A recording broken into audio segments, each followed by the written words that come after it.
Герой сегодняшнего видео совсем недавно отметил свое 21-летие, затем выиграл Кубок Гагарина, выходя на лед в финале с травмой. Но чтобы сезон стал совсем безумным, подписал трехлетний контракт новичка с Торонто и укатил в Северную Америку. Предлагаю окунуться в его карьеру, узнать, где он начинал, как вышел на такой уровень и какие перспективы открываются перед юным обладателем Кубка Гагарина. Вы на канале Где моя клюшка Чувак, обязательно подписывайтесь на него, ставьте лайк на это видео, только с вашей поддержкой я смогу продолжать выпускать контент, ну а мы начинаем. Но перед этим кратко расскажу про наш телеграм-канал, где я каждый день выкладываю записи, только самые важные интересные новости из мира хоккея для вас. Подписывайтесь по первой ссылке в описании. Никита Гребенкин родился в городе Серов, Свердловская область 2 мая 2003 года. Он получал хоккейное образование в различных школах, но особенно значимым для его карьеры стал переход в школу Металлурга в 2013 году, где он стал капитаном команды. Статистика Гребенкина на первенстве России ближе к моменту окончания школы была впечатляющей, почти по очку за матч.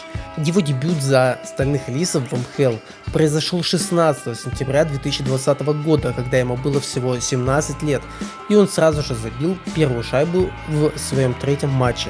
Этот ранний и успешный дебют помог Гребенкину стать лидером своей команды.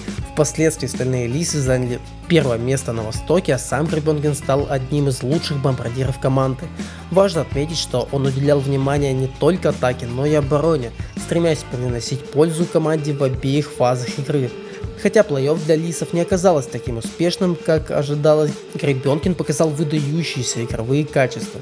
Его выступление привлекло внимание клуба Торонто Мэйпл Лифс, который выбрал его на драфте НХЛ 2022 года под общим 135 номером в пятом раунде. А перед драфтом в далеком 2018 году скауты уже выражались о Никите следующим образом. Этот игрок обладает замечательными навыками владения клюшкой, он может творчески подойти к игре в хоккей, Никита умеет и не боится расправляться с защитниками 1 на 1. Вернемся к истории. После этого Гребенкин провел один матч за Стальных Лисов в сезоне 22-23 и был отправлен в аренду в Амур. Переход в Амур оказался ключевым для Гребенкина, который стал основным игроком команды. В течение сезона он регулярно играл в стартовом составе, достигая впечатляющих результатов в наборе очков. Под руководством тренера Вадима Ипанчинцева он действительно раскрыл весь свой потенциал. А в межсезонье Гребенкин вернулся в родной клуб, потому что понял, что и в нем можно сейчас расти и развиваться. А все мы знаем, что при Андрее Разине это действительно возможно. Андрей Владимирович один из немногих тренеров, кто действительно искренне хочет развивать молодежь, а главное знает, как найти к ней подход. Никто не сомневался, что Никита получит стабильное место в основе, если будет играть как минимум на таком же уровне, как в Хабаровске. Так и случилось. Он завоевал место в основе своей потрясной игрой. В регулярке Никита набрал 41 очко в 67 матчах. Это 19 шайб и 22 голевых передачи. Он стал вторым бомбардиром и снайпером команды вслед за Юровым. Кстати, если хотите видео про него, про Юрова, то пишите в комментариях, мы обязательно сделаем. Плей-офф Никита провел не так ярко, как регулярный чемпионат, но именно его гол оказался решающим в серии как раз таки с хабаровчанами. Уже после победы стало известно, что нападающий играл в финале с серьезным повреждением, он с трудом передвигался. Отсюда не такая результативная игра от хоккеиста, как от него ожидали. В некоторых матчах финальной серии его игровое время не превышало и 10 минут. Разин отлично понимал, что игрок не может в силу здоровья принести пользу своей команде, поэтому сажал его на скамейку. Но все это не должно никак сказаться на его перспективах за океаном. Сразу после победы в четвертом матче финала российский нападающий объявил о решении продолжить карьеру за океаном. Гребенкин отправился в Торонто Мэйпл Лифс. Разин прокомментировал этот переход. Я с ним в сезоне уже по этому поводу разговаривал, не говорил ему езжай или не езжай, просто сказал, какие могут быть последствия того, уедет он или нет, а решение он принимал сам. Я сейчас в дороге из Магнитогорска в Екатеринбург, подъезжаю к Челябинску, то есть прошло уже часа 3, наверное, как мы с ним попрощались. Я ему пожелал удачи и чтобы он не возвращался. Собирается ли он присоединиться к Торонто сейчас, я так понял, что он уже подписал контракт и да, летит туда, хочет сыграть, хотя, честно, вряд ли получится. В этом году я тоже не понимаю, как он собирается сыграть, но в следующем сезоне у него шансы отличные, даже закрепиться в основе. Хотя 4 нападающих Торонто занимают более половины платежных ведомостей команды с суммой больше 46 миллионов. И это никак не помогает Торонто в борьбе за плей-офф. Каждый сезон сплошное разочарование. В такой ситуации клубу остается надеяться на новичков с минимальными контрактами.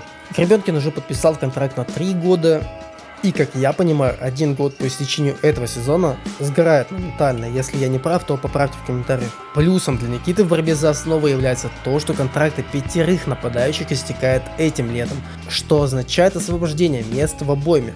Возможно, им придется расстаться с Джоном Таваресом, чтобы подписать вратаря на следующий сезон. В итоге, несмотря на сильный топ-6, Торонто может стать идеальной командой для молодых игроков. У Гребенкина есть место в 3-й тройке, а также шансы на более высокие позиции. Все вообще от него и зависит. Во время плей-офф КХЛ Гребенкин проявил уверенность и дерзость, он давил на соперников и старался вывести их из себя. Перед овертаймом 3-го матча он сказал Данилу Исаеву, что Магнитка забьет ему самый простой гол в его жизни. И действительно он не обманул. В серии с Амуром его высказывание также подняло настроение команде и стало мемом. Такие амбициозные, дерзкие спортсмены быстро проявляют себя. Я считаю, что такая уверенность в себе, отсутствие страха перед авторитетами на льду помогут Гребенкину в НХЛ, где такие качества ценятся и уважаются. У Гребенкина не только сильный характер, но и отличные навыки на льду. Он талантлив, хитер, виртуозно владеет клюшкой, его габариты ростом 187 см придают ему преимущество. Maple Leafs сделали отличный шаг, выбрав его на драфте 2022 года под 135 номером. В перспективе он может стать новым кумиром для американской публики, как, например, Кирилл Капризов. Однако ему придется потрудиться, чтобы превзойти игроков типа Мэтьюса, Ньюлендера, Марнера. Но что если этот амбициозный парень из маленького уральского города станет 4-м в этой банде? Такому развитию событий вообще удивляться не стоит. Мы верим, что у Никиты все получится. Было бы круто, если бы он смог закрепиться в основе Торонто. Многие российские нападающие пытались, но давно ни у кого не получалось показать действительно достойную игру в стане кленовых.